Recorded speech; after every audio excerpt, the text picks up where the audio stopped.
And welcome to the commentary hub, a delayed coverage of Brighton against Burnley. A real must-win for Burnley as they step out first. But let's look at the two teams. So Burnley starts off with Nick Pope in goal. Back four today of Roberts, Collins in for the COVID-bound James Tarkowski, Ben Mee and Eric Peters. And it's Lennon Corkin for Westwood, who also got COVID.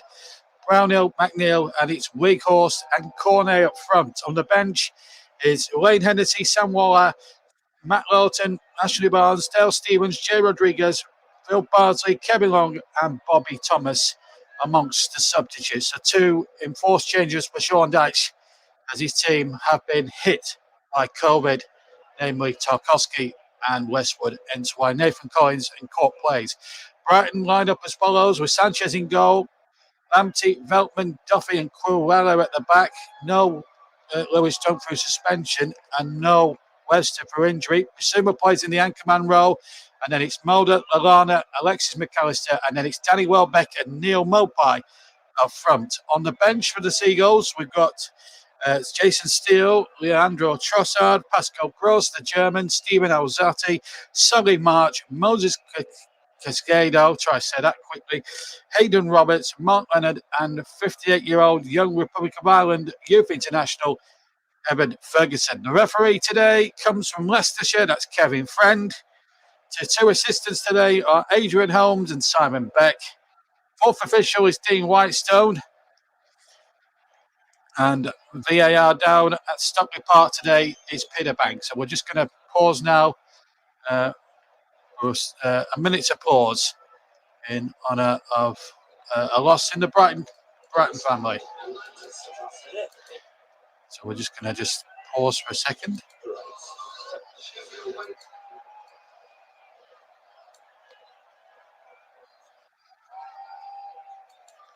We're just waiting for the minute's applause.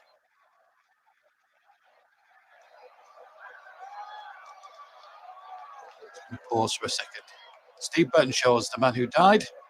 We're just going to pause for a minute's applause in honour of his memory.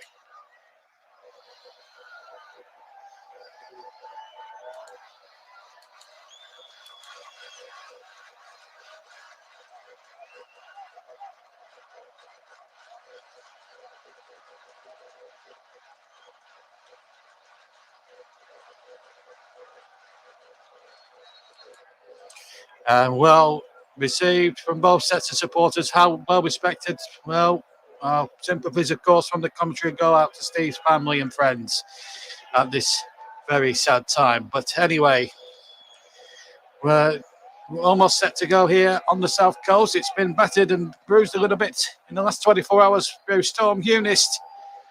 But the game is on. The pitch looks in excellent condition, and it's going to be Burnley to get us away as the players take the knee in the ongoing battle against racism, not just in football, but in everyday life in general. As the rain pours down, and Josh Brownhill will get us underway. Burnley kicking off, attacking the goal to my left, and it's Ben Mee with an early ball forward up towards big 6'6" Weghorst, who's yet to score yet, but has been trying to get to the pace and the vigour of English football. McNeil battling in the midfield. Now Lamptey with the first touch for Brighton, but he gives it straight to Weghorst. Weghorst now onto the left-hand side. McNeil cuts inside, has Eric Peters on the overlap. Uses Brownhill. Brownhill does really well. Jack Corker already. Burnley, of course, in Clarence and blue. Brighton, for the record, in their famous blue and white stripes with blue shorts and white stockings. Burnley in pale blue shorts and pale blue stockings. There's Peters climbs with that one, alongside number 15 there, which is Jacob Mulber, who played a really good impact coming off the bench in the first game at the start of the season. Weghorst wins the first corner off Shane Duffy. Brighton depleted themselves in defence. No Webster through injury, and no Lewis Dunk as he was sent off in midweek against Manchester United. And of course, Burnley missing their first choice centre-back, James Tarkowski, through COVID. But Connor Roberts is a terrific replacement. Come from Stoke. We thought very highly of him. And he's up for this corner along with Ben Mee as Josh Brownhill's going to take it from the near side. In it goes, the left-hand side. Well defended there. Comes to Lennon, who miskicks the ball.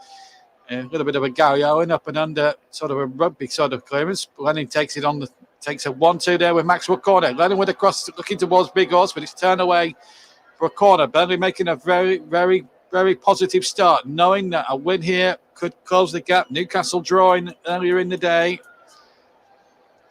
It's a game that Burnley can't afford to lose. Some may argue can't even afford to draw right now. So maybe a win is an absolute must. And if they can get Weghorst firing, well, that might just open things up. Here comes the corner from the far side this time. Headed away that time by, it might have been Veltman who got it away. But anyway, Ben Mead came back there. And Burnley making an all-action, all-purposeful start. Not that Burnley need reminding, or any Burnley fan like myself need reminding as we go past the 2-minute mark. Only one win this season from 21 previous games. That was against Brentford in, I think it might have been November, early November time, and won 3-1. Could have won right that day, 4 or 5 that day. As Sean Dyche has been saying in many, many post-match and pre-match press conferences that the same old trick about the fine margins. He may have a point to a certain extent, but the excuse, that sort of excuse, if you want to call it that, is wearing very thin with certain Claret supporters at the moment. But he knows he needs a win. If his team, in his words, can show that fine balance of fine margins, and maybe the greatest case could still well be on. But we'll have to wait and see what the next 87 minutes or so that are left will prove. As the ball's not forward, Peters leaving it to the goalkeeper, and Pope duly gets it forward, looking towards Cornet and Weghorst, all 6'6" of him. Schirmer in the midfield now to Cucurella. Try and spell that one, try and pronounce that one very quickly. Spanish fullback. So Brighton's preparations for this game already badly interfered with the suspension of Lewis Dunk, and then Webster in the build-up to this game has injured himself. Schirmer been trading, and it really puts Brighton at a slight disadvantage, and it's an opportunity for Maxwell Cornet and Wout Weghorst to try and add a little bit of uncertainty. Cornet being picked up front in preference to Jay Rodriguez, in fairness, has been dropped without doing much wrong, really. He's in the last 2 or 3 games has been Burnley's best source potentially for goals. Scored in the game at Old Trafford, scored in the game at home to Manchester United, and then had 2 or 3 chances last week against Liverpool. Managed so too did Weghorst, but wasn't meant to be. Stuffy has possession, finds Veltman. Veltman now with an opportunity now, looks to try and dink one over the top, but Weghorst doing some good closing down there for Burnley, looking very, very strong in these opening exchanges. Ball played along the right-hand side, but it's inside the area, and nobody there to challenge Nick Pope, and Pope will take the ball. It was an attempted effort from Shane Duffy, or attempted pass there from Shane Duffy. We're coming up to 5 minutes played at the Amex, and it's still 0-0 on all delay commentary on all TCM platforms. JB Sports, Storm FM, J-DAC Football, who I'm pleased to say is renewing our contract with us for the next season, plus the World Cup, and of course TC Hub 2, of course. So we're also on Twitch as well. Don't forget, the Melon app is our streaming partner for the season. You can check that out at melonapp.com. Of course, in the next week or two, we've got the League Cup final from Wembley. That's live, and then we'll have some live and recorded FA Cup commentaries next midweek. So sort of a week on Monday, we'll start all that FA Cup Holland Blue. And that should be great fun with Trevor, and Chris, myself, and Russ and Nicholas are all involved in the coverage. Should be great fun this next couple of weeks. Mike will be part of the commentary team for the League Cup final. Ball over the top into the arms of Nick Pope. Green today. Rolls it out to Roberts, onto Cork. Cork now just on the left-hand side. Uses Lennon. Ball down the line. Looking towards McNeil. Gets there ahead of Duffy. McNeil goes down. No foul there. Referee was well positioned. Here's Lennon. In towards Cork. Cork now looking in there towards Cornet. Maxwell Cornet looks to get Peters in. It's a lovely ball. Peters has crossed and Lamptey got a touch. It comes to Brownhill here. Here's Brownhill. with the crossing from the left. Big Horse just ducked underneath the cross a little bit there. It was a bit low on the ground. And in the end, Big Horse, looking to use his head, had to duck a little bit. Already, Burnley really putting Brighton under the cosh in this opening 7 minutes here on the Sussex coast. Kick away from Sanchez. I'm not sure, being a Spaniard, he'd be used to all this rainy weather. But Burnley players certainly are. A tough set of lads. Actually, the conditions in the Watford game 2 weeks ago was pretty whiplash, to say the least. It was a poor game in truth, which finished goalless, although Burnley did hit the bar at the start of the second half. Here's McNeil now, deep inside Brighton territory, about 10 yards outside the area. Plays a lovely ball. Well, tried to play a ball out towards Connor Roberts, and in the end, I think he was trying to look for Lennon or Roberts, and in the end found neither. Just found touch on the far side, inside the Brighton half, and it'll be a Brighton throw, and it releases some of the tension in their side at the moment with 7.5 minutes of the first half played. And I'm just looking at the wind there, and it's blowing a gale, and you can see from Mark Cucurello's head that it's going to be very gusty and very windy, so it's going to be very difficult conditions for all the players out there.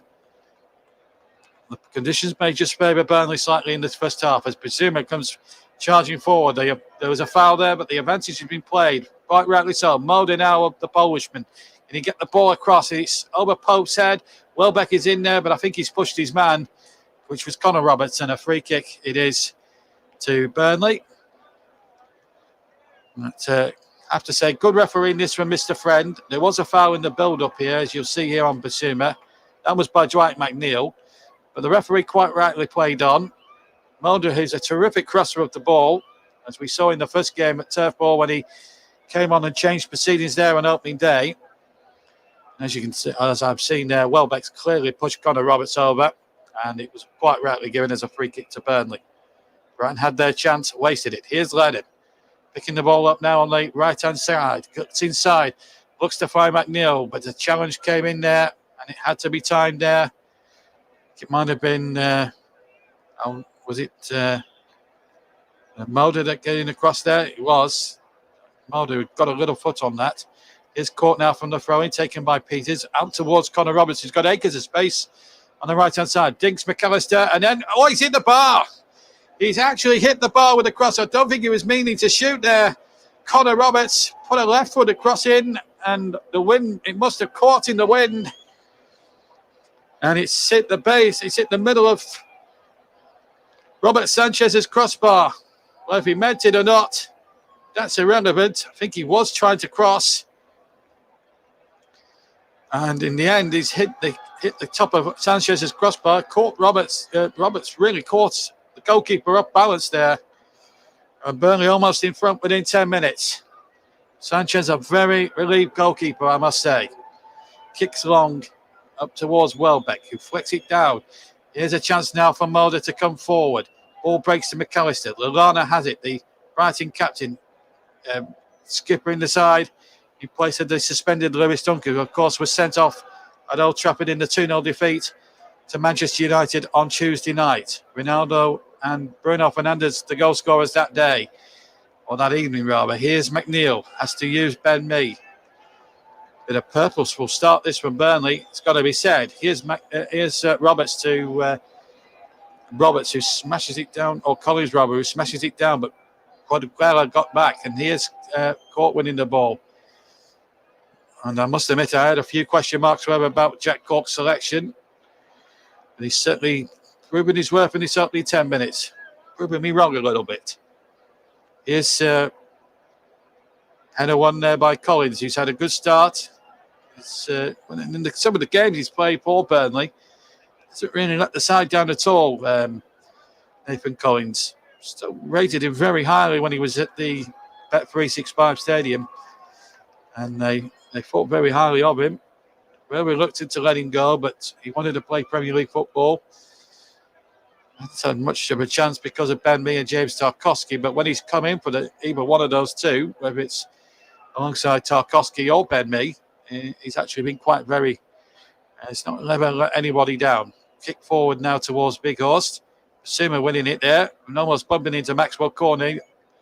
practically 10 yards from the edge of his own penalty area. Brighton, amazingly, still have the possession with McAllister. Back to Basuma. Now on to Cucurella. He's very hard to pronounce. Here's one man whose name is easy to pronounce, Shane Duffy. On to Joe Veltman. Veltman now, the Dutchman. Picks out Lallana, former England international. Gets the ball down to Tariq Lamptey. Lamptey back inside to Mulder, the Polish international. And Lallana again takes possession. Back to Mulder again on the right-hand side. But so far, if you were judging this as a boxing contest, Burnley would be miles ahead so far on points. Hitting the bar, testing the goalkeeper and having a lot of the ball and attacking Brighton more. Here comes the cross from the far side, but it's too close. Cucurella's cross towards Nick Pope, who took it very easily at the near post. It's going to be difficult for goalkeepers with a swelling wind. And you've got the added problem with the rain. Greasy surface, greasy ball. It's going to lead to all sorts of problems for goalkeepers. I think Pope's a very vastly experienced goalkeeper now, certainly at this level. And he will be used to those conditions. I mean, played up in Lancashire now for so many years. That's a given. Graham Potter. He's done a good job, actually, Graham Potter. He got a few undeserved boos by certain sections of the Brighton crowd this season. They've drawn quite a number of games, but started the season in really good nick. I think they were top 10, by December, and then sort of lost their way with quite a number of drawn games. Games really they should have won. Heavily tipped to be in amongst the bottom end of the table. And that's not been the case, but they're still in around that top 10 area, and they've had, whatever happens this season, they've had a good season by their standards. Here's Lamptey now for the Seagulls. Remember, they won 2-1 on opening day. Burnley having led through James Tarkowski that day. Alexis McAllister getting the winner late in the second half, which really got Brighton's season off to a flying start, and Burnley's off to a real whimper, which they didn't really recover from. Haven't really recovered from, apart from the Brentford game. Haven't really recovered from, really. But today would be a nice time. Remember, they've got 2 games in hand on Newcastle. If they were to win today, the gap would be 5 points, but with 2 games in hand. Burnley, of course, have got 2 tough ones. One of the games in hand is against Tottenham Hotspur. They play on Wednesday. So Dyche can ill afford any more injury or COVID cases before that one. That game, in fact, was due to be played early December and was called off because of the snow. Here's Cornet now for the Clarets. Maxwell Cornet trying to get the cross back. It deflects away. It will be a Burnley throw over with the 6-yard box of Brighton. He looked a bit jaded when I watched him live last week against Liverpool as a supporter. It's a bit off the pace, Cornet, second half, maybe because he's come back from the AFCON. It's hard to come back from a tournament when it's warm and then come back into a much more colder climate, I suppose. He wasn't pleased with his second half performance. There was 1 or 2 corners against Liverpool last week, which I thought if Maxwell before the AFCON would have put in much, much better. Goal kick to Brighton. We've had a quarter of an hour gone here on the TC Hub and all platforms. It's Brighton 0, Burnley 0 in the Premier League. For a delayed commentary. Sean Dyche there. 250th Premier League game in charge. And vastly experienced now, and he knows what the Premier League ought to be about. That's been criticised, certainly by this very commentator, being a little bit stubborn in the way that he sets his teams up. Formation, very shy to move away from 4-4-2. I say shy, but certain words I've used in certain roundups for JB Sports this year have been stubborn and reluctant.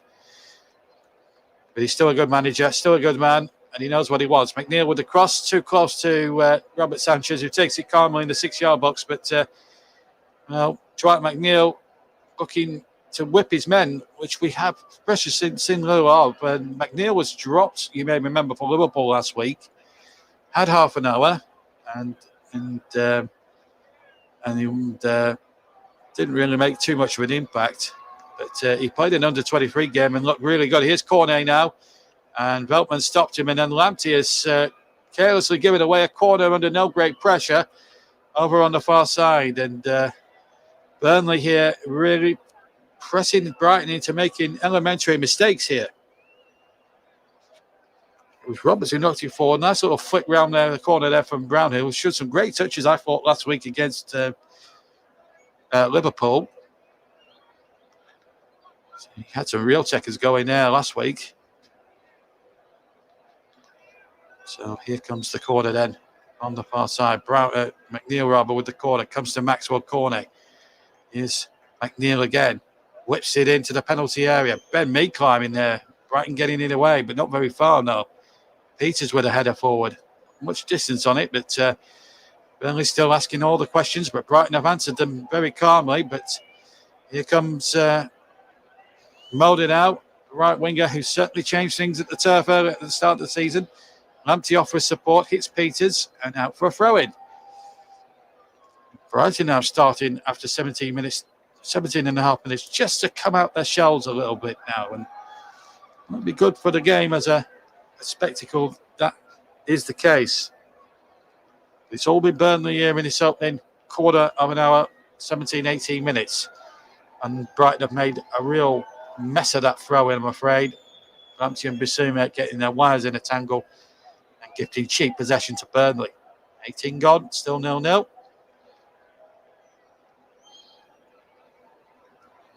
There's Lewis Dunk, who can't play because of suspension, but he is in the crowd today.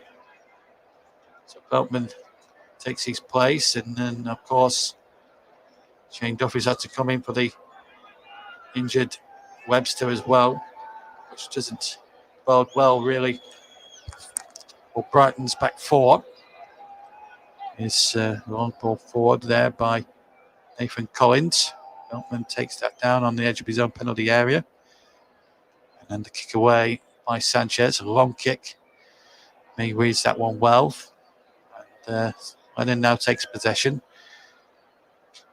Coming up towards the 19th minute mark here at Brighton. And here's Connor Roberts making a dash down. Corella gets back and does well, but loses possession. Milana's in there. Corella just boots it away as far as he can. Peters and Mead going for the same ball. Brighton win possession, and this could be dangerous. Welbeck's there, but Pope was well stationed on the edge of his own penalty box and gave it the big boot, the big long bomb, but it's back with Bissouma now on halfway. Trots into the Burnley half and gets Corella going on the left-hand side.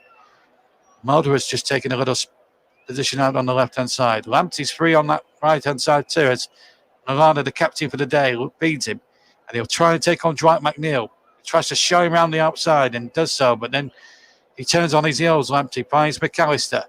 McAllister now back to Duffy on halfway, and Burnley are doing everything that Sean Dyche would have asked them to. Defend from the front and force Brighton into making elementary errors, but at the moment they haven't made one on this attack.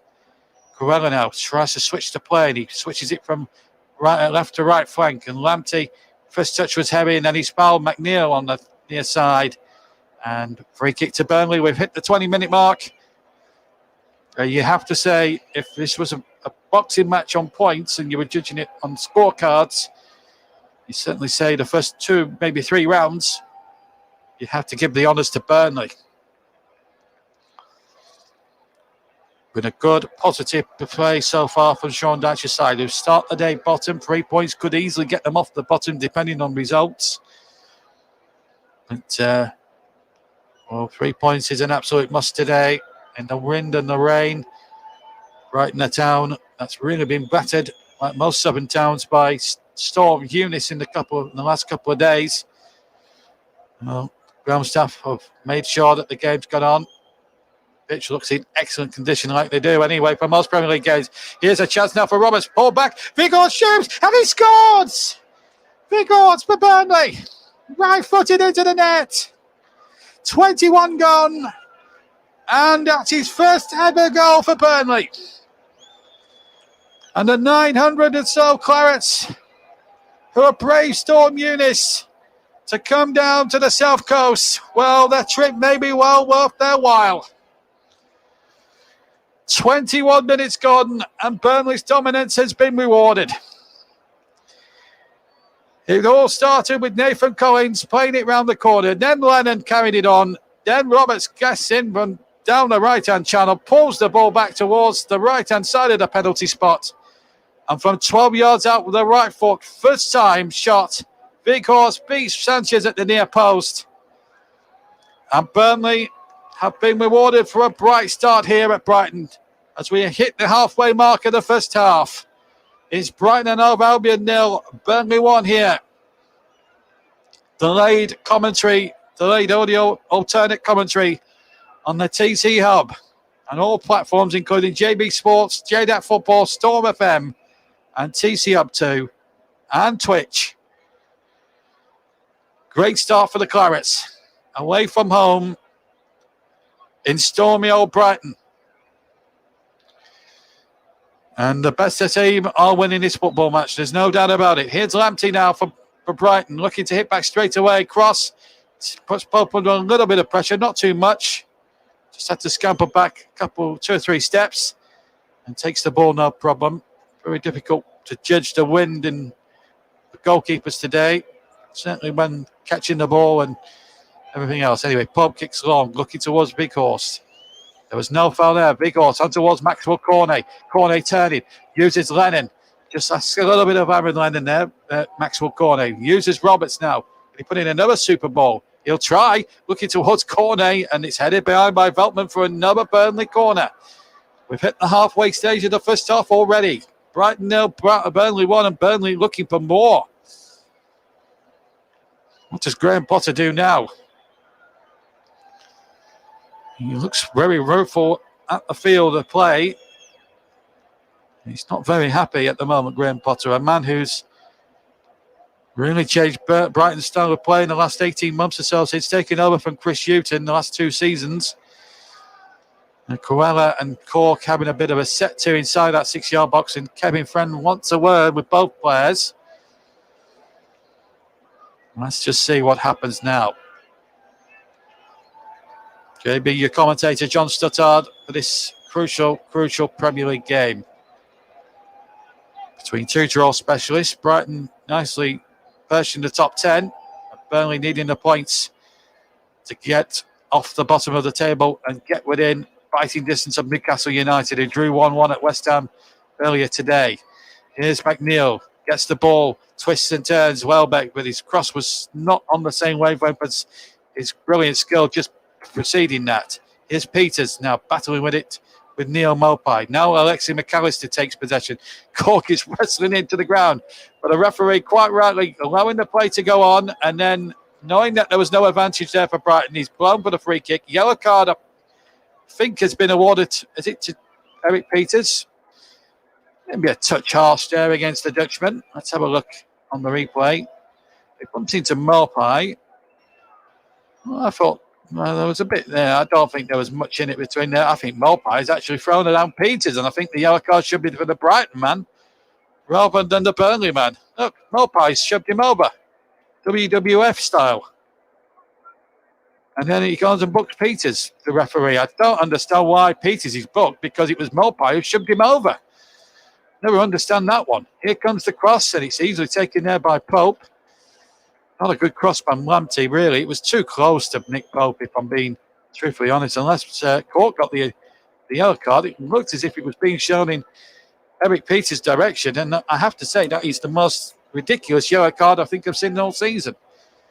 Anyway, Burnley still winning by 1-0, but Peters, I think, is the man who's been booked rather harshly for me. As we hit the 26-minute mark, we're just going, 20 seconds shy of that, actually.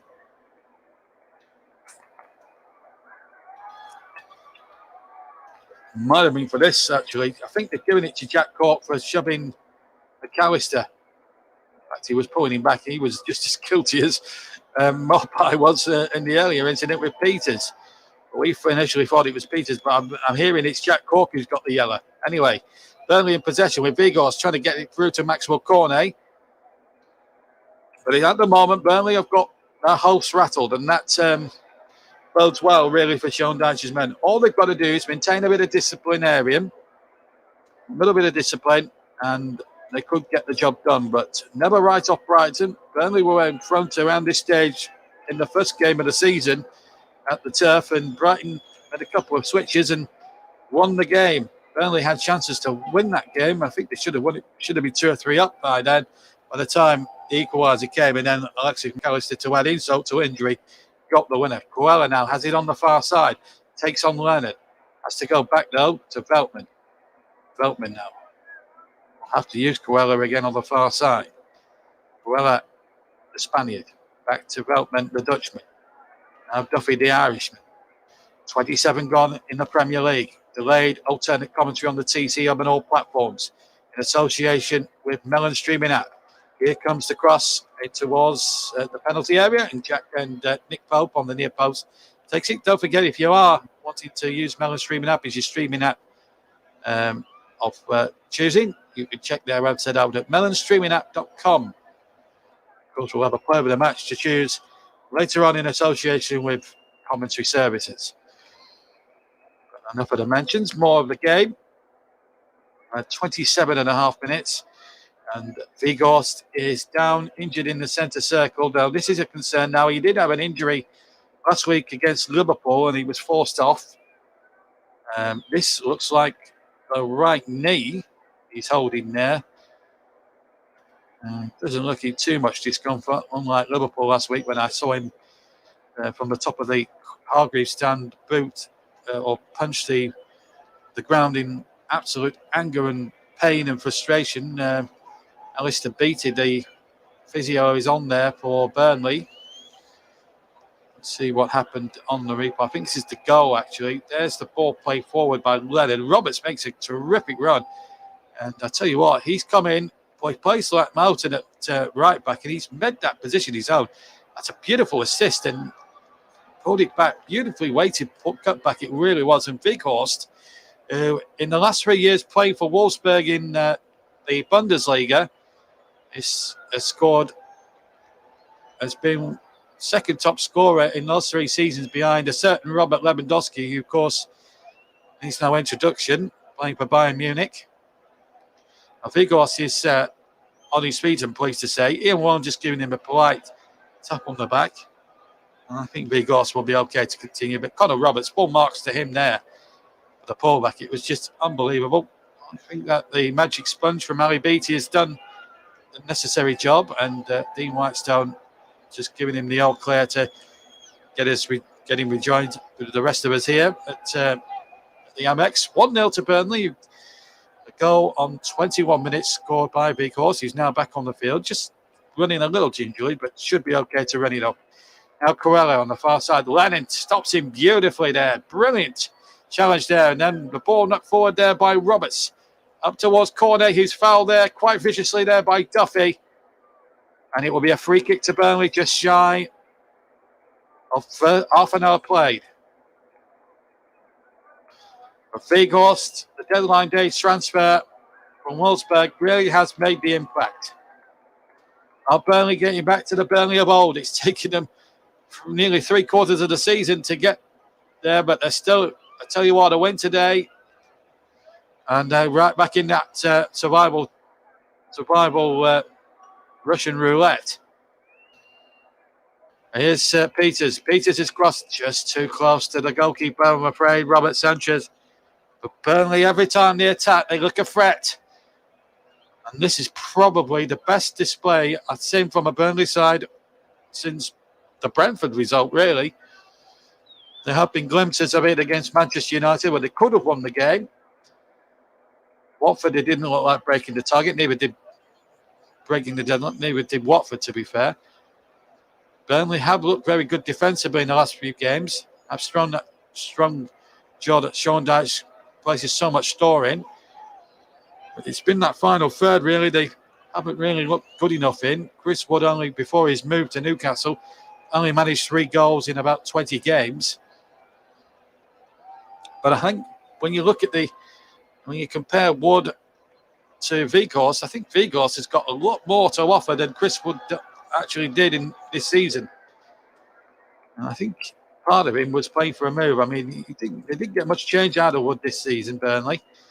And to get that 25 million quid from Newcastle, that was, when you look back at that now, actually was probably a better deal for Burnley as it turned out than it has been for Newcastle, because Big Horse looks more of a menace than Chris Wood did. And I know he was top scorer with 12 goals a season for the last 4 seasons, but there would be spells where he just would not, well, A, he'd be caught offside about a million times in a game, and 2, he missed very easy chances. Big Horse has just taken a very difficult chance and has put Burnley in a very commanding position in the game. But they have conceded a free kick. Jack Cork a little clumsy, and he's got to watch his step. He's the man who's actually been booked, by the way. So Cork can only afford to make too many more mistakes, because if he does, he's off the field.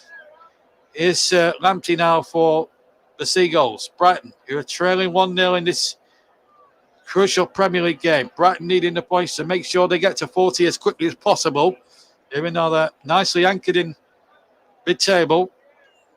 Do not want to be starting to lose or draw many more games, otherwise they could be sucked in with the likes of Newcastle and Everton and Brentford, who are dropping like stones at the moment, on current form that is, into a relegation scrap.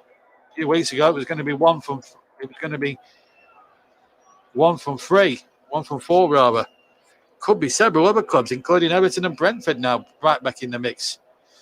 Palace are in danger as well, going the same way.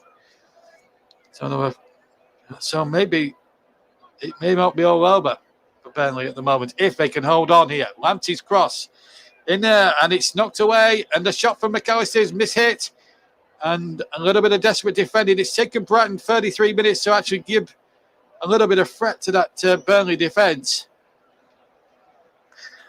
And well, that will concern Graham Potter a bit, but that was a bit more positive from Brighton and Hove Albion. Ball a little bit loosely picked up. And now the tackles are flying in. That was a hard one there by Mopai on Jack Cork, who's down on the floor. Mopai telling Cork to get up. But Mopai thinks that Cork's made a bit of a meal of it.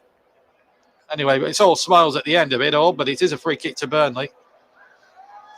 Brighton looking complete disarray when they're trying to play out from the back. And I think this was, just a free kick, I think. Mopai just went into the back of Cork. He went in from the side rather than behind. If he went in from behind, then it would have been an instant yellow card. So I think on that score, the referee got that decision spot on. Anyway, free kick comes in. Vigos challenges on the edge of the area. Comes to Jack Cork. Here's Dwight McNeil. Can he skim his man? He's lost possession again. A little bit careless there. Giving it to someone as classy as Adam Lallana. Even now he's into his twilight years as a top quality footballer, he's still class act, is Adam Lallana. Southampton and Liverpool were his previous Premier League clubs. We come up towards the final 10 minutes of what's been a very good first half for Burnley in the main. Certainly be winning it on points, but Brighton coming into it a bit now with Lamptey. That's a good ball, I'm afraid. And Ben Mee takes possession, gets away from Mopai, looks to feed Big Horse on halfway. It's back again. And Duffy will try a shot, and that's the first time they've actually had a shot on target. It's taken them about 35 minutes, Brighton. It was a good effort. Not one that would beat Nick Pope per se, but not a good clearance really by Ben Mee in the first instance. But it comes to Duffy here. Knows he hasn't got much options, so he thought he went for a left-footed drive, and it was an easy off save for Pope. Ball knocked along, and Collins across the Irishman doing really well there for Burnley. Kept in play, but here come Brighton now. Having a good past 5 minutes or so. It's got to be said. Here's Lallana, far side, up against Robertson Mee. And still Lallana gets it in towards Alexi McAllister. And yes, he's kept that in play just on the far side. Coella now. Brighton starting to put quite a number of passes together here. Ball played into the penalty area. Comes again to McAllister, who can hit them. Deflects away. Will it go for a corner? McNeil should keep it in, and he does. McNeil gets it away, but he only got it as far as Veltman. Now, Lamptey puts the ball in there. Lallana with a diving header. Oh, it's just wide. It might have hit the back stanchion behind Nick Pope's goal, but Brighton have had 2 very good opportunities. That one was a more presentable one, than the Shane Duffy opportunity, because this was a goal-edge chance. Lamptey puts in a lovely cross from the right. And Lallana, well, even though he's about 12 to 13 yards out, if he hits the target, it's 1-1. Even on the balance of play, it would have been scarcely deserved on the balance of play, but you have to say, though, Burnley have just got to watch it. A couple of warning shots there. Looked a foul to me. Free kick Burnley. Oh, by Veltman. Well, it's been a classic sort of 10. It's been a classic 37 minutes of play so far here on the TC Hub and all participating TC Hub platforms on YouTube, including JB Sports, Storm FM, J-DAC Football, and TC Hub 2, which is Russ's channel. I hope you enjoyed delayed offering of this game from the Amex. Here's McNeil with the free kick from the left-hand side. It's a, well, how can I put it? Diabolical one, straight to Coella. Wasn't really a quite McNeil special, that, was it? Anyway, Coella's won the throw-in for Brighton midway inside his own half. Credit, though, on that Lallana chance. You've got to give Tariq Lamptey a little bit of credit, because he puts in a lovely ball from the right-hand side there, just causing one or two problems for that Burnley defence. But the clean sheet is still very much there. No goal pierced. Burnley goal not been pierced yet. For the time being, at least. McNeil has gone down. Free kick to Burnley. Veltman again. 2 fouls inside 2 minutes. Referee will have to take note of that, because if another one happens like that again with Veltman, then he will go in the referee's notebook. The old tossing up for fouls process. That one you could argue was a bookable offence. Anyway, what can McNeil do this time? That's a better free kick. Again, the goalkeeper decided to fist rather than punch. In the air again, or punch rather than catch rather. Benby's offside. The ball hasn't gone in the net. Sanchez is furious with one of his defenders. And look at that. Him and Duffy having a right set to there. And there's, well, how can I put it? There is friction and disenchantment in the Brighton camp. Both players went for the same ball. Duffy got the header in. There was no quarter given. Sanchez then has a go at the goalkeeper. And then Duffy just somehow pushes his goalkeeper, and Bissouma in there to try and defuse the situation. And the Spaniard and the Irishman having a set to here, and this isn't good. It's not a good look for Brighton and Hove Albion at the moment. Trailing 1-0, and with the team struggling, that is the last thing right now Graham Potter needs. A bit of one up and under. Now then, Corney might get there. Vigorst will certainly get there. And Vigorst lays it into the path of Brownhill. Brownhill inside the area. Gets it up from under his feet. Shoots, deflects it in. 2-0 Burnley. They've done it again. And it's Josh Brownhill's first goal as well for Burnley. It's taken him 2 seasons almost. But he's got it. His first ever Premier League goal for the Clarets. And what a time to score it. It was a scruffy one. It took a couple of deflections under Sanchez's legs, but who cares? Burnley are 2-0 up. And it was a long up and under from Eric Peters that caused all the trouble here. Duffy couldn't cope with Vigorst, who laid it into Brownhill's path. He had to get it out from under his feet. Nendershot takes a wicked deflection and past Robert Sanchez. And Burnley have taken advantage of the uncertainty and the set twos in Brighton's defence. It takes a deflection off Veltman and into the back of the net. And for all Burnley's misfortunes this season, maybe they're due this look. 40 minutes gone, 5 to play till the break. And it's Brighton and Hove Albion 0, Burnley 2.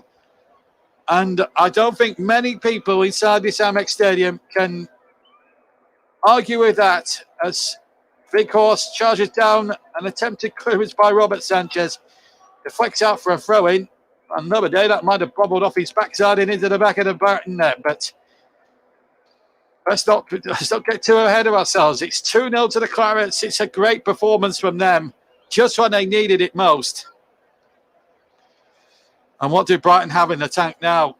They have to get to half-time, you'd think, without any further damage. But disenchantment and displeasure in the camp between fellow teammates, and now a 2-goal concession against the team that started bottom of the league. Well, they might be off the bottom tonight, the Clarets, and deservedly so, because they played so far this opening 41 and a half minutes. They played some really lovely stuff. Here's McNeil winning possession. They're not afraid as well to do the ugly side of the game, which annoys a lot of opposition fans as well, by the way. McNeil goes down, referee right on the spot again, quite rightly gives the free kick on the near side. Apart from that, well, I think the referee, in fairness to him, has had a decent game. 3 minutes to half time, and Burnley in danger here. From Graham Potter's point of view, are in danger of running riot here and, well, potentially rounding up a cricket score. Because every time they've come forward, they've looked a threat. McNeil's free kick towards the far side. Offside has been given. Presumably against Weghorst. And anyway, it's a free kick to Brighton. But it's Burnley who lead by 2-0, and deservedly so. Look at the pressing again by Eric Peters. Lamptey wants a free kick. Referee was never going to give that. Ball knocked away once more. And Meighan to earn the next ball on halfway. Burnley winning every single first and second ball in this first half. It's been an absolute joy to see. And they've attacked so dangerously as well. It's the best I've seen him for at least a good 2, maybe 3 months, doing it in the first half of a game. And we haven't seen that sort of energy since probably the Brentford result, which has only been their only win this season. But here comes a chance here for Maupay, who's been absolutely kept quiet by Roberts and Mee. And here's Maupay again, and Collins and Mee between and get it out for a throw.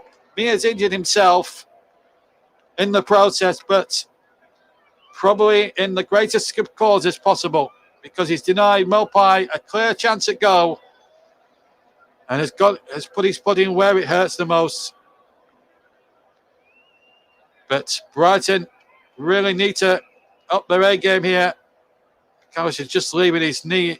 It was McAllister who in fact tried to get in there. Just kicked me accidentally there as the challenge came in. But I have to say, Nathan Collins and Ben Mee as a centre-back partnership have looked awesome. Have really looked awesome. This is the second goal. It's the up and under, which catches in the wind, which causes all the problems. Weghorst does well. Brownhill just miscontrolled it slightly. Had to get it out from under his feet. And I think that deflects off Joe Veltman. It comes off Koala first. And if you slow it down, hits Veltman and goes in. Although Maxwell Cornet on another day might have claimed that himself. But it was definitely not Cornet's goal. And it's Josh Brownhill's best in Premier League football. Been playing for the club since January 2020. And that's his first goal. First league goal in 2 years for the Clarets. And, well, that's a big feather in Josh Brownhill's cap. He's in the last couple of games, despite results not going Burnley's way, has shown glimpses of the player he was at Preston and at Bristol City. And here's a chance for Mulder now. He's just got to the left-hand side. He goes down. No way in a month for Sunday that Kevin Friend, the referee, was going to give that. As we now we're now moving to stoppage time, for which we'll have 2 minutes, as signalled by Mr. Dean Whitestone, the fourth official. VAR checked it, by the way, and felt there was nothing wrong with it. Koala now, the penalty appeal, that is, the referee decision was quite right. He's had a good game, Kevin Friend, to be fair. Often I say that about him.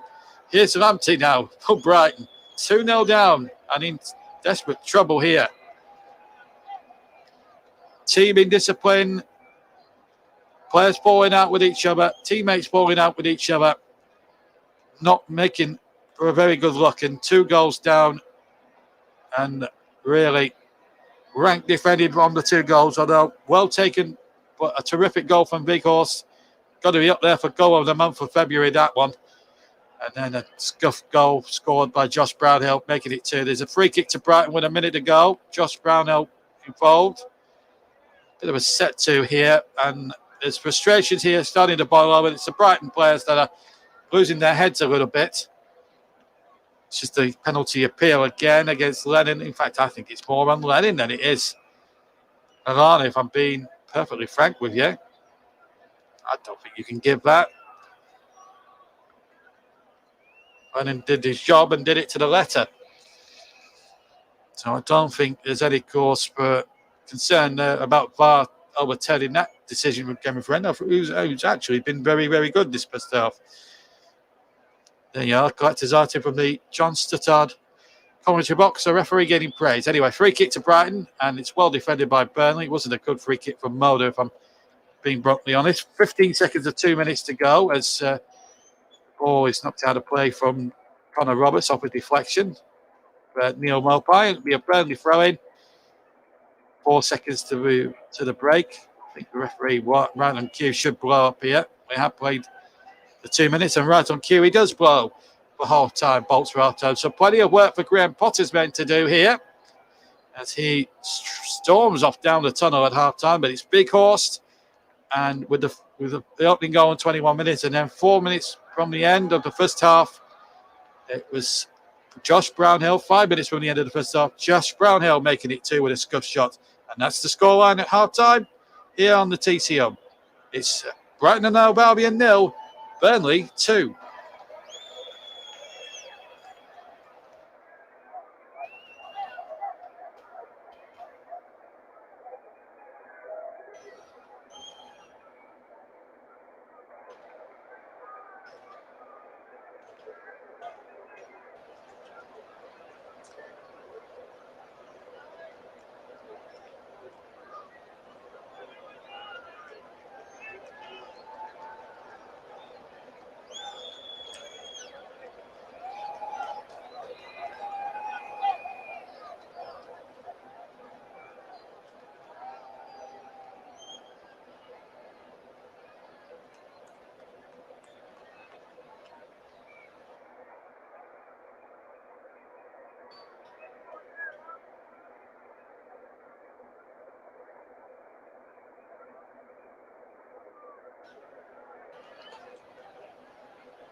And welcome back to the second half, folks, as Burnley just make their way out here for the second half. There's Josh Brownell, just seen there on my pictures, and Big Horse. They're the two goal scorers that separate the two teams at the moment.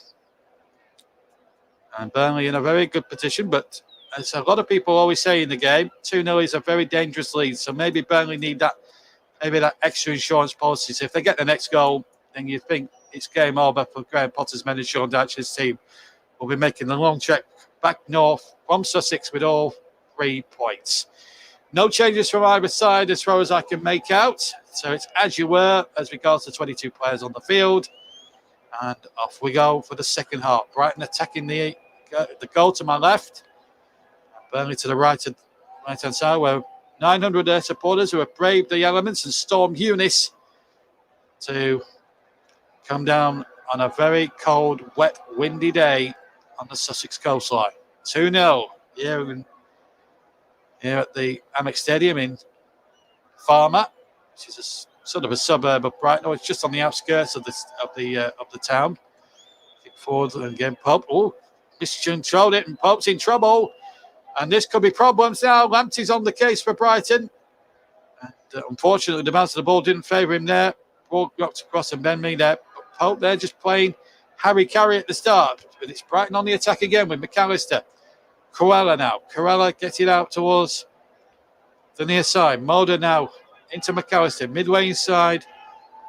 In the middle of the park. Finds Lamptey now. He'll try and wiggle his way past McNeil. McNeil sticks to him like super glue. Here comes the cross. It's a difficult one. And again, well, didn't get a good purchase on that. Straight to McAllister. Brighton starting the second half very strongly. And Burnley in the opening a minute or two, Nick Pope especially, under the cosh. I'm just seeing a replay of what Pope was trying to do. I don't know what he was trying to do there. He got away with it somehow because the wind there just took it away from Lamptey's path just for that millisecond. And that's what saved Pope in the end. And then he mispunched a cross, which he got away with too. So Burnley just starting a little bit ragged in the second half, especially the goalkeeper. He's done, until then, has done really, really well. That will be a Brighton throw. I think Robert got a foot in. Brighton throw in midway inside the Burnley half. Taken quickly. Here's Danny Welbeck. Oh, easy pick is there. Nathan Collins, and this is why he's a class defender. This is why Stoke, his previous club, rated him so highly. He's able to come in there. Danny Welbeck did not see him coming. He just picked his pocket and got the ball away. But it's Brighton on the attack here with Bissouma. They need to show more purpose. Looks like Potter's read them the right attack, giving them their hairdryer at half-time. Lamptey now, back inside. Can he figure something out here? Oh, he's trying to play a 1-2 with Bissouma. It never quite worked out for Brighton there. And McNeil just hooks it away now for Burnley. Up towards the big 6'6" Wout Weghorst, who scored the opening goal after 21 minutes. Added to by Josh Brownhill on 40. That's what's given Burnley a 2-goal cushion, but it's a dangerous 2-0 lead. They say 2-0 is a very dangerous lead, even at this stage of a game.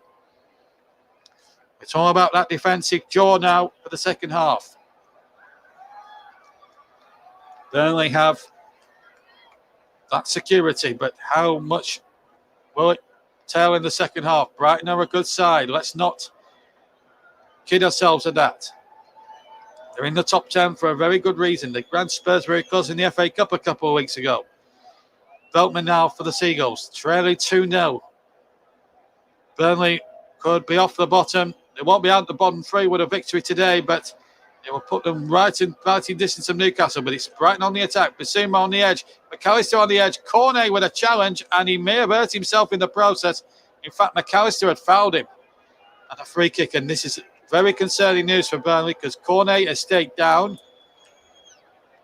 And they want McAllister booked. This is concerning news here for Maxwell Cornet. Here's the incident again. Cornet's there first. That is a late challenge, actually, from McAllister. Cornet's there first, and he's kicked him right through the back. Now, under the rules of the game, that's a definite automatic yellow. And I'll be amazed if McAllister gets away without a booking there. And this doesn't look good. And Cornet, as you can see, is absolutely down in an absolute heap here.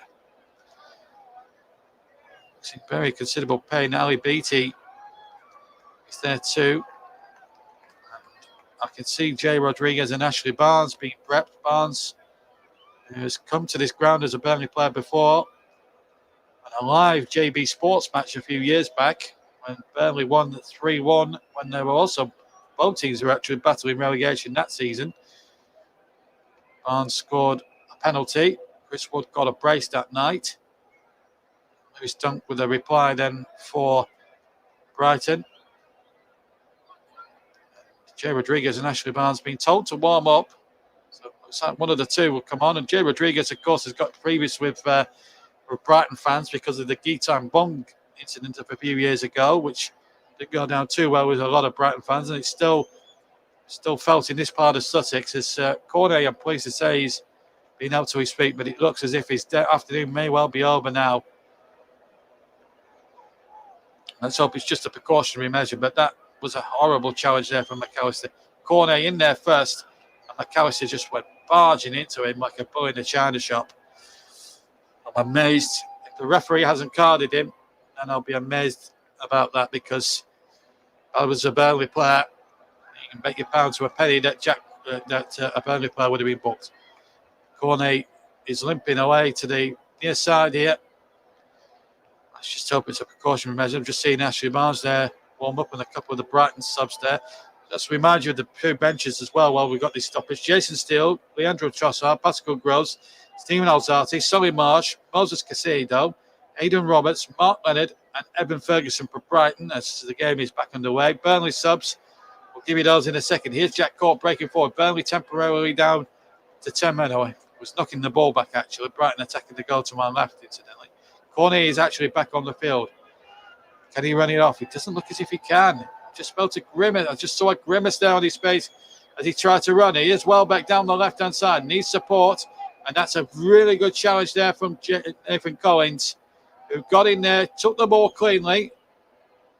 And what's the referee giving here? Is he giving a free kick? Well, I can't believe that decision. From the naked eye, it looked as if Collins took the ball and not any of Danny Welbeck. Collins was definitely getting the ball there for me. He got the ball. I think Welbeck has bought that decision a little bit there from the referee. Look, Collins gets a touch of the ball. That's a clean tackle as far as I'm concerned. That's a poor decision from Mr. Friend. He probably needs a fisherman's friend on a day like today. Anyway, free kick to Brighton. As cheap as that is. Coelho's going to take it. He's going to hoist it into the area, and that is way wide. That's a poor header. Goal kick, and maybe, just maybe, justice has been done. Because in the first instance, that was never a free kick in the first place. Duffy goes up for the header and gets it all wrong. And maybe justice for once is being done here this afternoon, down here in Sussex. But it doesn't look good, I'm afraid, to say, for Maxwell Cornet. Before that free kick incident, I just saw there he was trying to sprint. I saw him grimace out the corner of my eye, and it does not look good. He's still on the field there. He's still trying to run it off. He's still there looking for the ball. Cornet got there, but the referee has blown again. Fouled by Weghorst. One or two niggling decisions here from the referee, which I don't know whether he's trying to referee it a bit more differently in the second half, but he was letting things go in the first half, and we were all applauding him for it. But already he's given one or two questionable decisions, and it looks as if Maxwell can't continue here. Maxwell Cornet, that is. Looks as if that ankle, Basuma, one of the first ones to show a bit of concern, and that's good sportsmanship from Basuma, just to get the physio on. And I don't think Cornet is going to continue. This is problem with Maxwell. He's a great player, terrific talent, but the problem is he's too much injury prone at the moment. Let's hope it's not as serious as it already is. At least he's on his feet anyway. And McAllister, well, it's a bit late, McAllister, to be apologising. He caused the injury. It was a bang. It was a massive bang. Let's hope it's nothing too serious. They have to take him off for precautionary measures. Jay Rodriguez, who's got another opportunity now, he's actually been playing really well. Scored the goal against Manchester United, a terrific finish by him there in that game. And showed what he was all about in the last 2 or 3 games against Man United and Liverpool especially. He certainly has something about him. There's little or no doubt about that. Right, so Burnley now having made an enforced substitution. I'll have to play, and it looks like Jacob Moder's off. It's Sully March who can whip crosses in.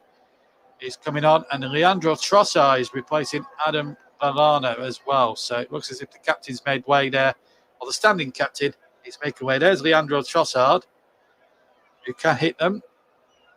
Lallana's been the closest outlet to a goal for Brighton this afternoon with his diving header that went wide in the first half. So we're 10 minutes of the second half gone. Brighton have made 2 changes. Burnley the one he forced. And off we go again with Robert Sanchez. Long kick forward. Big long bomb. Cut out again by Collins. He's had a superb match. It was very unfortunate not to be to have a free kick given against his name. Here's Dwight McNeil now on the ball for Burnley. McNeil, he's lost possession, but I thought he was fouled there. The referee, and he's now down injured, and the referee, I'm afraid he's not too many friends here at the moment. I looked a foul there on McNeil. Peters in with a very stern challenge, and the Brighton players down. Maybe the referee even that one out a bit. No foul they're given that time. Peters with a very robust challenge. McNeil back on his feet again. The Brighton players still down. We play on. Right, Basuma's up and on his feet again. He's chasing after this one. Robert Lamptey, keeps it in play. It was Lamptey went down in a heat. Mopai with a shot well wide. Hit it on the volley, but he hit it well wide of the right-hand post to Nick Pope, and a goal kick to Burnley. And he might have been offside as well, Lamptey, as that ball was played. That would have probably gone to VAR, and if the ball had got in the back of the net, that might have been potential offside if Mopai had hit the target, but it didn't matter too much because he didn't stick the ball in the back of the net. And it was half a chance, to be fair. So it still remains 2-0 with 57 minutes almost gone. Rodriguez winning the ball on the air. He's getting a few boos from the Brighton fans. Remember him in his West Brom days when they wrongly accused him of racially abusing Gitan Bong, which was never proven. There was an investigation. There was all sorts of an hearing. There was an hearing of some kind, but it didn't prove the player guilty. So I think Brighton fans need to get off their high horses about that. And Bong has since left the club as well for Nottingham Forest. So I think the Brighton fans really need to let bygones be bygones there. Anyway, here's a chance for Solly March. But the ball, in fact, the flag has gone up, in fact, for an offside against Solly March, or a free kick to Burnley. But I like Solly March as a player. I think he's a very good player. You could take your choice from 2. Danny Welbeck being one of them and Solly March being the other. Good decision from the linesman on the far side, A.D. Holmes. The linesman is Simon Beck. Dean Whitestone is the 4th official, and if needed, Peter Banks will be the 4th. Will be needed at Stockley Park if required. So far in this game, he's not been required. Free kick taken by Pope towards the midway point of the Brighton half. But Pope again in there to win the second ball, but it's come to McAllister now. Brighton have to get it forward. And the more they pour people forward, the more susceptible they could be on the counter-attack. But this fellow is a terrific player on the ball now, left-hand side. Solly March whips across, and Roberts does well, and then boosts the ball into the crowd. And, that's ridiculous. That's a ridiculous rule.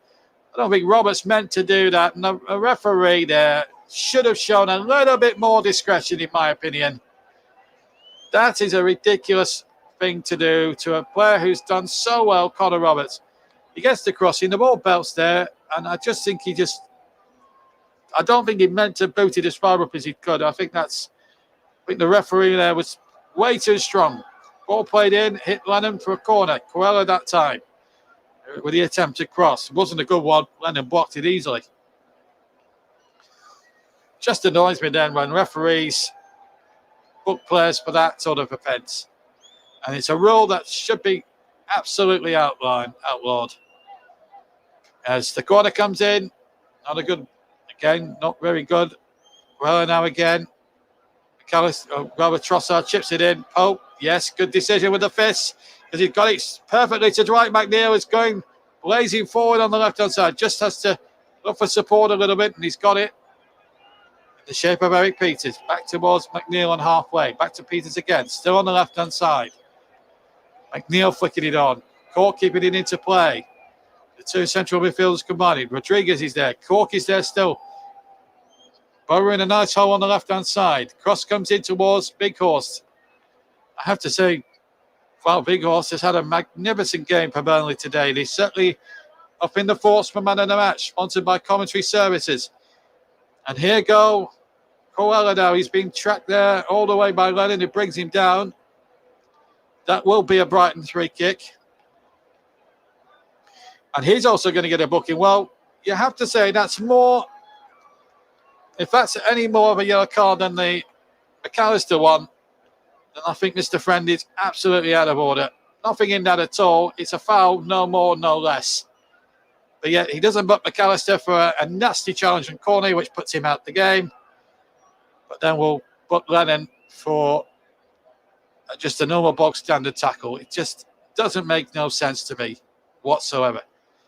And Coley's throwing himself about a bit on the halfway line. No quarter given. Still 2-0 to Burnley. If you've just joined us, about an hour gone on all TCL platforms.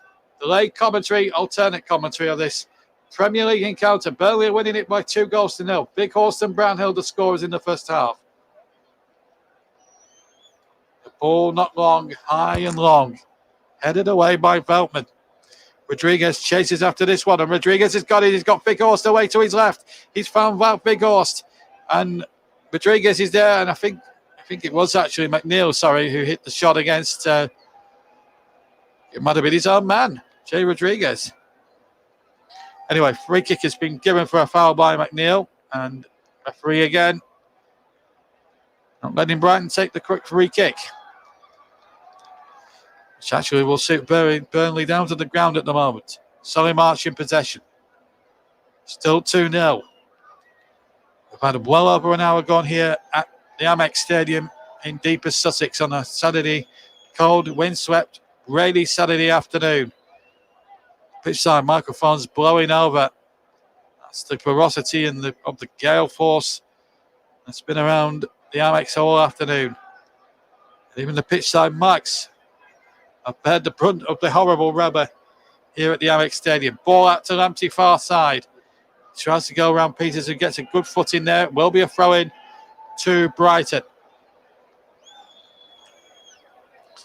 And a chastening day for the Seagulls in more ways than one. They had the lion's share of the second half. I don't think there's any question about that. Saw Melba Christmas win very handsomely as well. I was impressed with Graham Potter's side. I've not really been impressed by some of the games they played today. The Burnley players booked for nothing, yet getting away with the yellow cards on themselves for much more nastier challenges. The referee has made a rub for his own bag, I'm afraid. First half, we could praise him to the hilt. Second half, however, it's not been the case. Guella now gets it forward, looking towards Welbeck. In comes Brownhill with a challenge, and I thought that was another harsh decision there, I felt. Cork is down, holding his mouth there. May have lost a tooth, possibly. Let's have a look again. It was Welbeck involved there. Well, he's hit Cork. But he's given the decision to Brighton. I can't understand that one either. Elbow in Cork's face. Brighton getting away with a lot of bad decisions here. Rodriguez in there. But Udami comes towards McNeil. Can't be found. Coella now in possession for Brighton. 63 minutes, 63 and a half minutes gone on the TC Hub. With JB Sports and J-DAC Football and Storm FM and TC Hub 2. The other YouTube platforms that take the commentary. Plus Twitch.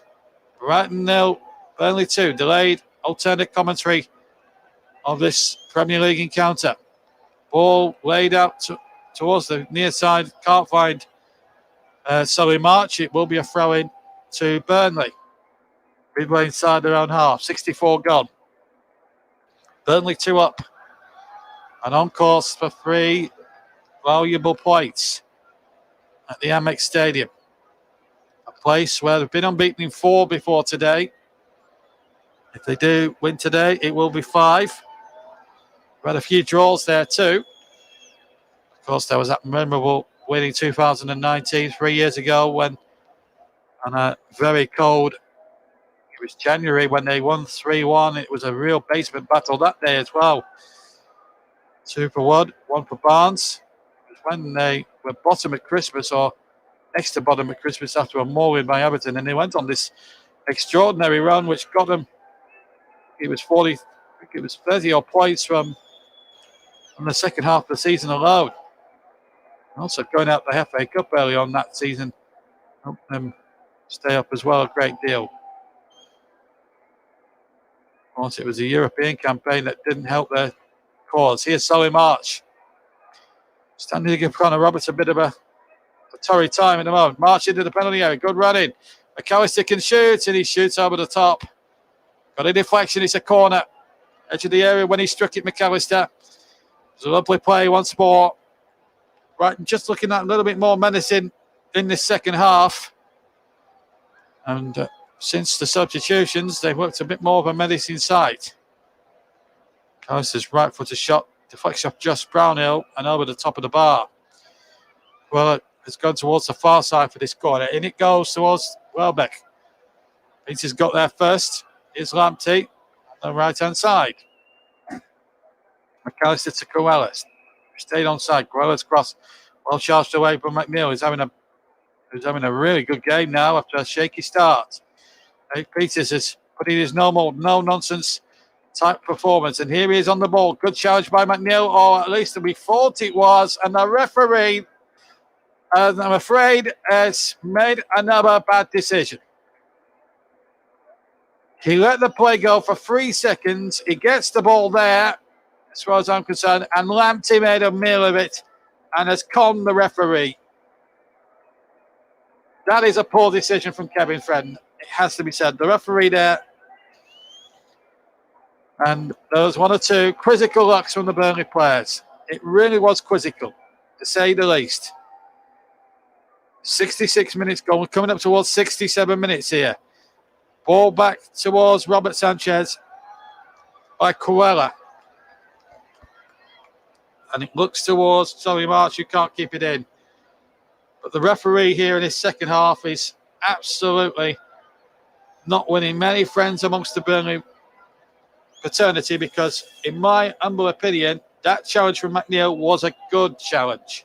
Was a good challenge. And for whatever reason, the referee, in his wisdom, deciding that Lamptey had been fouled, when in actual fact he made an absolute meal of it. Anyway, Burnley in possession. And they've got it out to Peters on the far side. Peters now running towards the penalty area. Gets the cross in there, looking towards McNeil, but it's clicked away. Peters will retrieve the situation and just has to settle for conceding the throw. But he's had his normal, no-nonsense game, Eric Peters. And I have to say, he's filled in for Charlie Taylor remarkably well. Now we're going to see young Evan Ferguson, who's a Republic of Ireland youngster. He's going to be placed Danny Welbeck. Now this seems odd from Graham Potter, knowing that he got the likes of Pascal Gross and Stephen Alzati still to use. This is a strange substitution in lots of ways, and that's no disrespect to Evan Ferguson. He's an untried boy at this level. I know he's played international football for the Republic of Ireland youth teams. It just seems a bit of an odd one as we go past the halfway mark of the second half. Still 2-0 to Burnley. Goals from Big Horst. And as Lennon gets the ball out of his feet, it's Lennon! It's in the corner! It's into the top left-hand corner, and it's 3-0. And he counts to the goal. He got at Old Trafford earlier on in the season. And Burnley could be walking away with all 3 points. What a trip down to the Sussex coast this has been for Burnley. And is this the time where Burnley's great escape begins? It's Brighton 0, Burnley 3 now. Big Horst onto Rodriguez. Held off his opponent there. Noticed Lennon was there. Goes through 2 Brighton defenders. right-footed shot into the left-hand corner of the net, in the top left-hand corner. And surely now, with less than just over 20 minutes to play, it's game, set and match, Burnley. And on the balance of play, it is richly deserved. In off the underside of the bar as well, I think. And Lennon, who scored a fantastic individual goal just before the new year at Old Trafford, has added to that with another super strike. 3-0 to Burnley. And Graham Potter's men can have no complaints with that. Great performance from the Pirates today. Yes, they were under cost for the first 20 minutes of the second half. But really, Nick Pope, in a lot of respects, hasn't had to get his gloves dirty too much today. Ball's ricocheted off the referee. And he's had to whistle, which is protocol these days. Will be a drop ball. 20 minutes to go. Well, Sean Dyche has been saying that farm margins have stopped him from getting more points this season. In his eyes, it might have well been the case, but he's not happy about something or other. If he was unhappy about the drop ball, and how costly is that? Is Lewis Dunk's suspension now proving to be for Brighton today? Because if he'd have been playing, I think it would have been a different story. That sending off at Old Trafford last week has certainly paved the way. As the goalkeeper now takes possession. And Robert Sanchez kicks away from the ground. 20 minutes to go. Solly March in possession. And Ferguson gets his first touch. And Rodriguez, lovely play from Jay Rodriguez. But then Brownhill, rare mistake from him, gives it straight to Mopai, who's got Trossard and now Lamptey on the ball. And the referee again blowing for another iffy decision against Eric Peters. Free kick Brighton. Well, they need 3 goals in a little over 19 minutes. It looks less likely as each second ticks by. But they may as well have a go now, Brighton. What have they got to lose now? McAllister will take the free kick. 3-0 down they are. And you have to say, I don't think there's any arguing about it. Here comes the free kick into the area. Ben Mee, very umpteenth time, got the header in. March now on the left. Has to cross it in there. It's a better cross. Flicked on by Trossard. Into the danger zone and then poked it away by Vigorst, I think, of all people. And McNeil and Rodriguez on the charge, on the break. All punches back to Sanchez, who, dear me. They shin that out of play for a throw-in. Almost level with the 18-yard box. Poor kick away. Really shinned that with his left leg. Shanked it out of play. And it's a throw-in to Burnley, and a cheap one at that. But there's no question at all in my mind that the better team are winning this football match. No doubt at all. Here's Rodriguez in possession. Lennon does well. He was taken out surely there by Bissouma. And that has to be a Burnley free kick. You think so anyway. Lennon was clattered from pillar to post. And where's the yellow card for Bissouma here? This was more... Well, that is a yellow card offence. I can't believe the referee hasn't booked Bissouma for that. And he should be booked for me. That's ridiculous. That's absolutely ridiculous. That if the referee, I don't think it's booked him for that, and I think that is awfully, awfully ridiculous. But the Burnley fans don't care. They're enjoying themselves. All 900 of them removed. Brave, Storm, Eunice. And in the end, looks as if they're going to come away with all 3 points. McNeil shoots, and Rodriguez can't get in on the rebound. Shot to the right of the penalty area. Sanchez didn't grasp it at the first time of asking. Got in at the second time. I think it would have been rather a challenge to have got there. And here's McNeil winning possession again. Rodriguez, Burnley threatening to run right. Rodriguez shoots, hits the right defender. It breaks kindly for Solly March, who keeps it going now. Dyche just asking players to get back. He's just signalling or gesturing just to say, come on, get back into your shape. Let's keep that 2 banks of 4 and keep Brighton at arm's length. Trossard now running forward towards McAllister. Back to Trossard. 1-2 being played now. They can't afford any mistakes now, Brighton. Coelho now plays it in there towards Ferguson. He can't get it out from under his feet. Now McNeil. McNeil trying to bring the ball away. Peters beaten to it by Lamptey. Now McAllister for Brighton. Burnley leading 3-0, but Brighton now on the attack. McAllister in possession. Picks out Lamptey. Now is a chance for Koala. He'll try again to curl one, and he's curled it well into the crowd. And there's a few empty seats now starting to buzz around the Amex Stadium. It still remains with about a quarter of an hour to go. Brighton 0, Burnley 3, as we see Tony Bloom there, the Brighton chairman, looking very, very stern-faced indeed. And he knows his team have had an awful day at the office today. No doubt about it. Disenchantment and displeasure in the camp amongst teammates. Poor defending on all 3 goals. And Graham Potter's men know that they've been beaten, if it is to be that way, by a much better side over the piece. As the shot comes in, that would have been some goal from Rodriguez. Shot to the left-hand side of the penalty area, just outside it. That would have been route 1 and some here. Gets possession here, chests it down, hits it right-footed. Whoop, there we go, goal kick. So a quarter of an hour left here on the TC Hub in association with JB Sports, J-DAC Football, Storm FM, and TC Hub 2 and Twitch. The following channels I mentioned are all YouTube outlets. It's 3-0 to Burnley here on the TC Hub. Commentary Hub. Got the League Cup final a week on Sunday from Wembley Stadium. And then FA Cup football a week in just under 2 weeks' time, where the whole from Tuesday to Friday will be limited with a lot of FA Cup games, with the exception of Nottingham Forest against Huddersfield, which will take place 2 weeks on Monday.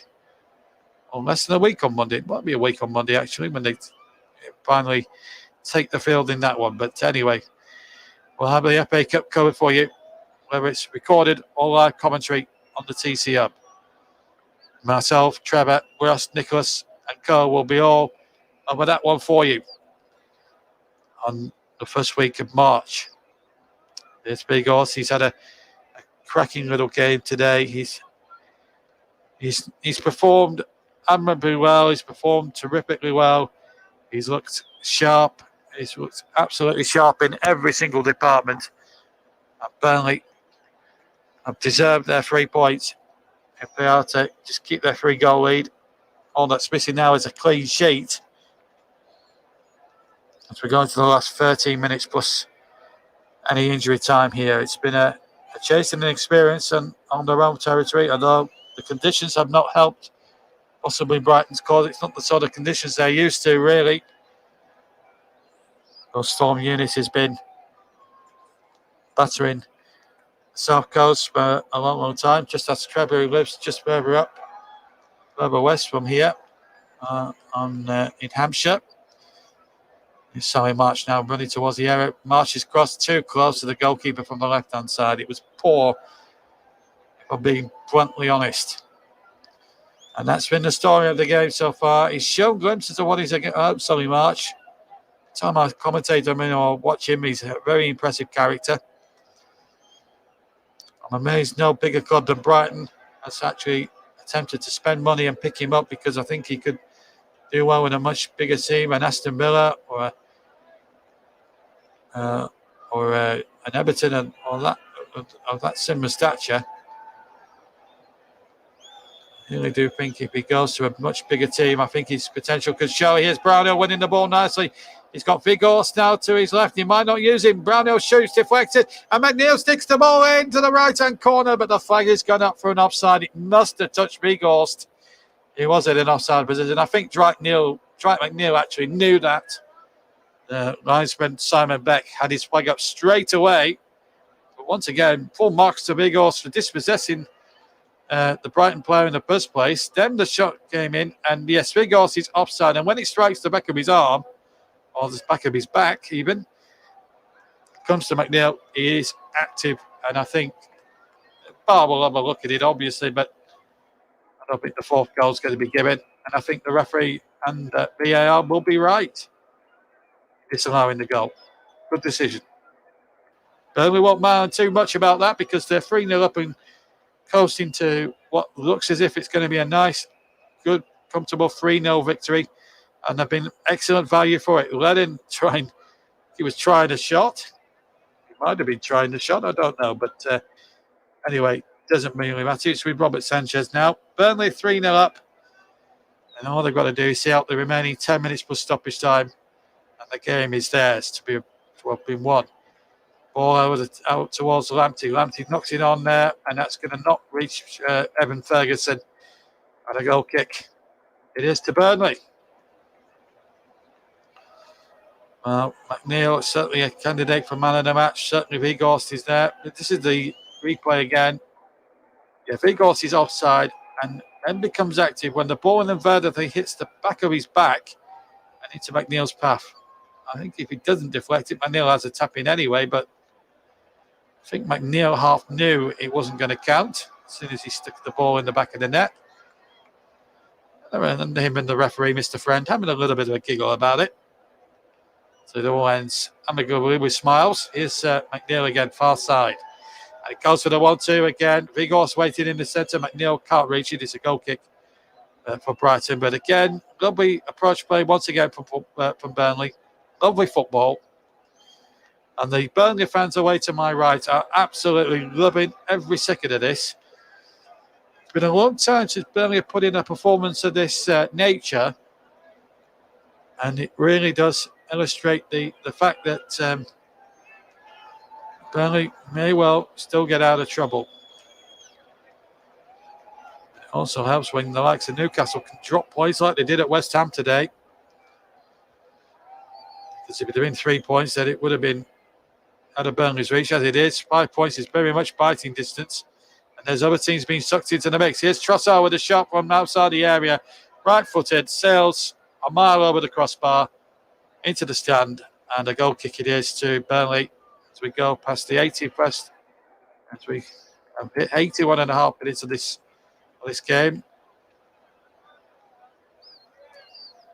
Not even Leandro Trossard can inspire Brighton to get anything out of this game at the moment.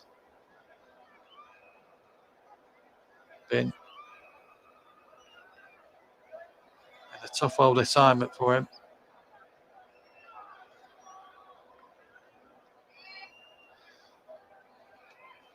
He's landing inside the centre circle, picking the ball up. Ball knocked out towards the far side, and Cruella again. Cruella just keeping possession here. 8 minutes to go. Burnley 3-0 up, and they are just coasting away to what's going to be an overdue victory now for them. Not one since Brentford. It's been a long time in coming here. And if truth be told, it's been the right result for so many reasons. Brighton fans leaving in their dwells. Nick Pope. Oh, Mopai, a little kick out at Pope. Pope just smiles and shrugs it off. And no malice intended, I'm sure, from Mopai's point of view, but fantastic performance from Burnley with 7 minutes left to play, plus injury time. At the other end now with the goalkeeper.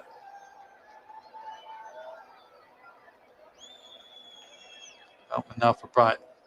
Just drops towards midway inside his own half. Now inside to Basuma, onto McAllister inside the centre circle. But a terrific performance it has been for Burnley this afternoon. From first whistle to now, it's been well played. Here's March with the cross, dinks it up well, but Peters is the first one there. And then Lennon tries to win the second ball, can't succeed. And then the ball's been given away to Weghorst. Weghorst has gone to the right, and then he's tripped by Duffy. And Weghorst is down in a heap right below me here. And about time to referee. Yellow card for Duffy, who should have been booked a lot earlier than he was. Peters having a few words.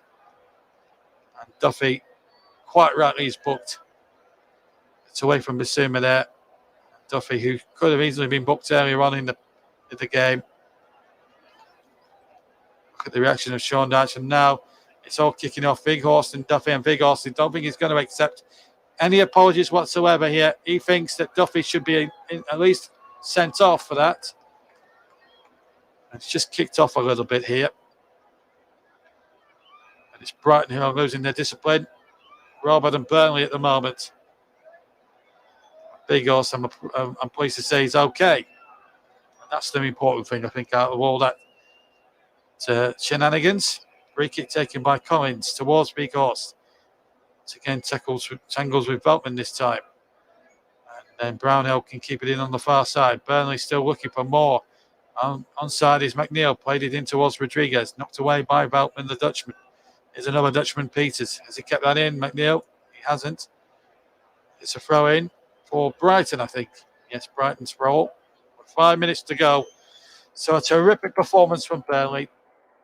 And when Graham Potter and Sean Dyche dissect it and then put it all back together again,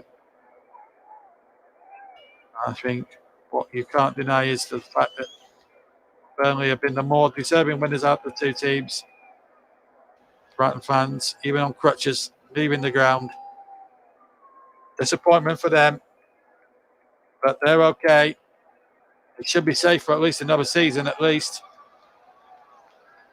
Unless they start dropping points like a stone. If the season gets sucked into this relegation issue. Ashley Barnes is about to come on against his old club. And now things are getting boiled over. Brownhill going through Trossard. That's going to be another yellow card for Josh Brownhill. And just marring his performance there. Probably a silly yellow card in hindsight to pick up. Let's see it again. Brownhill looking, yeah. Trossard going in there. Maybe Trossard made a little bit of a meal of it, but the referee was adamant it was a bookable offence. And tension spelling over. Peters and Lamptey getting involved. Needless. And it's Brighton who are doing all the... And once again, I think the referee is not helping matters here. He's got to stamp this out.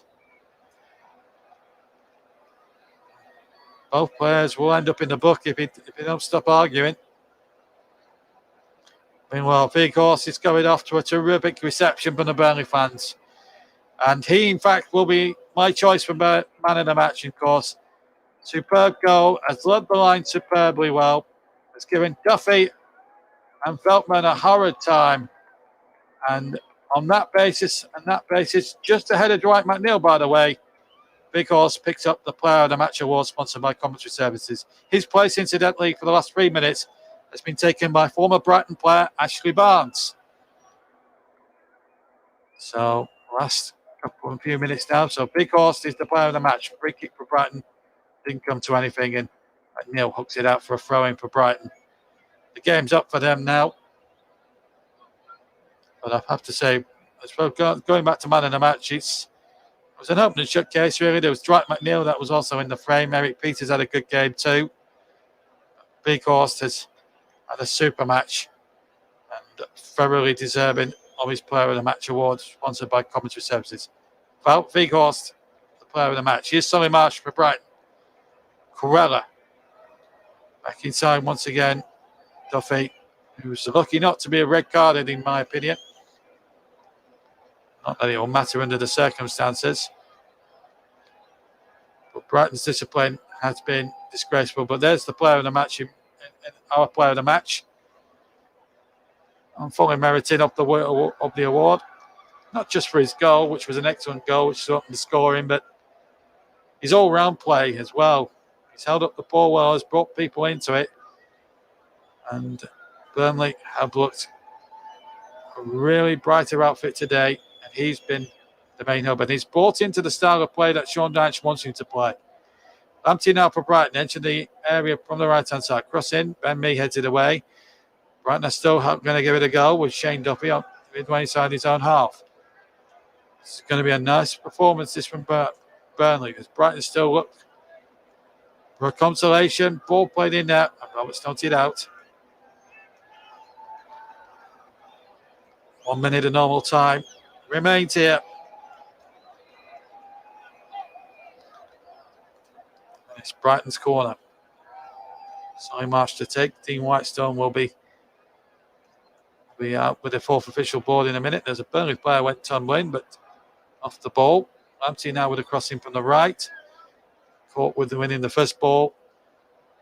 Trossard trying to get in there, and McNeil, once again, he's been impressive today. Certainly on the breakaway, Burnley have looked very dangerous when McNeil's got the ball.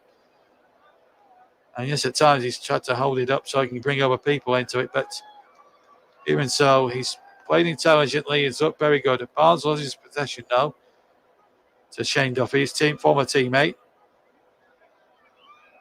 So far, so good for Burnley. We've played the 90 minutes. Here's McAllister. We're going to have 4 added at the end. March cuts inside. He tries to tease Roberts one way or the other. So Brighton's best outlets is coming on now. Corella was cross. Can't find Mopai. Ball whizzes out of play. Mopai furious with the cross from Corella. That just sums up their afternoon, really. Still remains 3-0 to Burnley on the TC delayed full match audio commentary, alternate audio commentary on the TC Hub. JB Sports, TC Hub 2, J-DAC Football and Storm FM, all our YouTube platforms. And of course, we're on Twitch as well. Of course, we're on the association with the Melon Streaming app. If you want to know more about that, check out their website, www.melonstreamingapp.com. Nick Pope with the kick net, right-footed. We played a minute of the 4 at the end of the game. It's a sparsely populated now Amex Stadium. It's the Brighton fans leaving their thousands. We're going to see Matt Lowton come on for a couple of minutes at the end of the game. I don't know who's going to replace, but we'll find out in just a second or two. Fourth official Dean Whitestone's got the subs board out there. Connor Roberts battling well. Roberts doing really well, and it's going to be a change now made, and it's going to be Aaron Leonard to come off. And he has actually had a super game. The former Leeds youngster he's announced himself with a second goal since his return from Turkey. Scored a cracking one at Old Trafford last couple of months ago, even in defeat. But this one will mean an awful lot more. Super finish. It also means 3 points for Burnley. And the great escape now will surely begin in earnest. It's been a terrific performance from start to finish. Brighton have tried, hooked and puffed second half, but they just haven't been able to blow down the Burnley brick wall. Burnley bricked house down here. Here's Basuma now. Just less than a couple of minutes of stoppage time to go. And that will be that. Great performance. It really has been, as I said, from start to very much to finish. Peters battling with the ball and out of play. Press box here at the Camex. We're in the Burnley part of it. We've got Vizzo, one of the Burnley YouTubers, commentating for the club channel today. Him, Phil Bird and Andy Hodgson, their commentary team, and they've absolutely had a ball right in front of me here. So 2 of the 900 Burnley fans who have braved Storm Eunice to come down and watch this game. And what a reward it has been. If you can brave storms and see your team win, you can brave anything. Here's Solly March now on the left-hand side for Brighton. 3-0 down. Time rapidly run out. They'll try and go for a consolation here for Trossard. Trossard chips it in, but it's into no man's land. Nick Pope picks the ball up, and with 40 seconds remaining, will waste as much time as he dares under the laws of the game. And surely that must be that. 30 seconds remain. And I can't think of it being any more than that. To be quite honest with you, Sean Dyche is... well, I don't know what he's complaining about there. I think the referee wants a word, maybe with Pope. Maybe it's taking too long. He's having a word with Neil Mopai, it looks to me. Ben Mee. So 4 seconds remaining. Pope still to take the kick. And we played the 4 minutes. And I can't think It's going to be too much else now. Once that kick is taken really from Nick Pope, I think that must be that. I just don't think there's going to be much else really. But it's a free kick given to Burnley, and Pope is taking as much time as he dare. Pope kicks away down the field, and there's not going to be much time for anything else. The referee pulls for the end, and Burnley have done it. Well, it's taken them at least a couple of months, maybe 3 months to get a big result, but they've got a big result.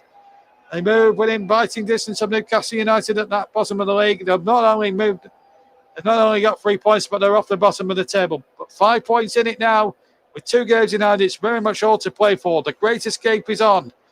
Big Horst, Brownhill scoring the first 2 goals in the second half. Lennon, with 20 minutes from the end, making it absolute.